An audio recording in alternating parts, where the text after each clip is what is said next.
ایک آدمی جب سگریٹ کا دھواں اندر کھینچتا ہے، دھواں گہرائی میں پھیپھڑوں تک اتر جاتا ہے، وہ الویولی تک پہنچتا ہے۔ زہریلے ذرات الویولی کی نازک دیواروں سے چپکنے لگتے ہیں، آہستہ آہستہ گیسوں کا تبادلہ متاثر ہونے لگتا ہے، آکسیجن جذب ہوتی ہے، کاربن ڈائی آکسائیڈ مکمل خارج نہیں ہو پاتی، نکوٹین خون میں شامل ہو جاتی ہے، خون اسے چند سیکنڈ میں دماغ تک پہنچا دیتا ہے، دماغ کے خلیے فوراً رد عمل دیتے ہیں، ڈوپامین خارج ہوتا ہے، عارضی سکون محسوس ہوتا ہے، پھر دماغ اسی احساس کا عادی بننے لگتا ہے،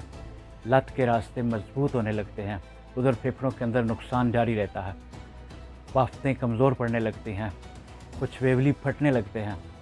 ہوا اندر پھنسنے لگتی ہے، سانس لینا مشکل ہوتا ہے، دماغ کو آکسیجن کم ملتی ہے، جسم تھکنے لگتا ہے اور پھر اگلا کش لیا جاتا ہے، یہی عمل دوبارہ شروع ہو جاتا ہے۔